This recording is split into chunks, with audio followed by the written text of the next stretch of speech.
things out there. It looks good. It feels much better now, Summer, than it did, let's say, 2 hours ago during the 4 and the 5 o'clock hour. Listen, round 2, Friday's round, in the books. Now we start, we've made the cut, and now we're looking ahead to the weekend, Saturday and Sunday. And the predominant weather pattern has this high off towards our east, so that means we get that east to east southeasterly wind flow.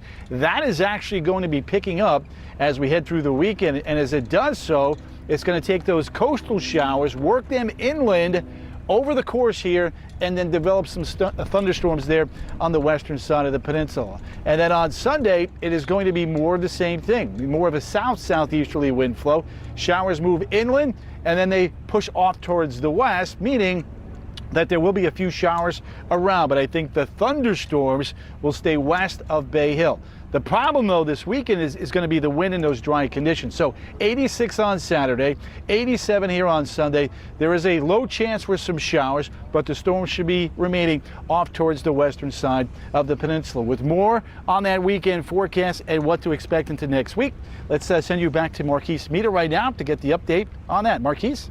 Well, Tony, as you mentioned, we've got those showers to our north and west over Orange County, though not too much to worry about. Maybe just a small breeze. You see the branches fluttering in the background there. Same with the flag there. But as the sun begins to set, temperatures are trending much cooler. But your afternoon highs were leaps and bounds ahead of your seasonal average. For some of us, it was a double-digit difference, like Ocala, Palm Coast, DeLand. In Marion County, that double-digit difference made a significant connection with the stronger showers and storms that we saw spawn earlier this afternoon. Take a look at the highs today. 88 was your high in Ocala, 87 inside the metro. So we were well above our late winter time average, but we've cooled down with the rain showers moving in. Notice that in Marion County, Ocala, you've dropped from the upper 80s to the middle of the 70s, courtesy of those rain showers. Still ongoing just east of I-75. We are watching not only a strong storm, but the chance for a flood advisory in place with the rain showers continuing to stack up. That is new, going to be active until 7 o'clock right there. But across Anthony, Ocala, also Wearsdale, we also see some stronger, gustier winds. We'll go ahead and turn on the Doppler radar now, in which across U.S.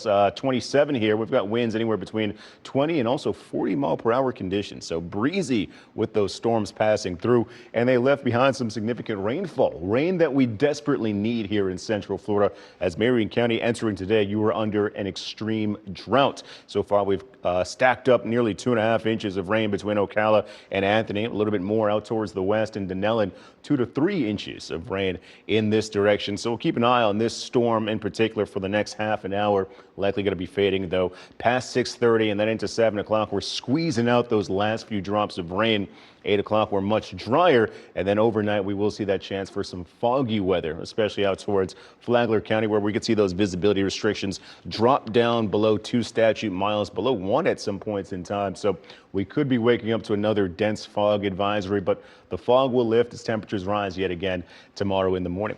Ultimately, though, tonight, if you're in Ocala, temperatures should stall in the middle of the 60s. So a warm evening overnight. Then as we head into the weekend, we'll carry a 30% coverage of showers and storms both on Saturday and Sunday. High pressure off towards the east and the Atlantic, and that's what's directing traffic. But as we move across the work week in the upper levels of the atmosphere, we're watching the jet stream reorientate, and that's going to bring in the warmer energy from the Gulf Coast with that south and westerly flow in those upper levels. And that'll propel temperatures all the way into the lower 90s in Marion County on Wednesday. But Wednesday into Thursday, we'll be tracking our next cold front.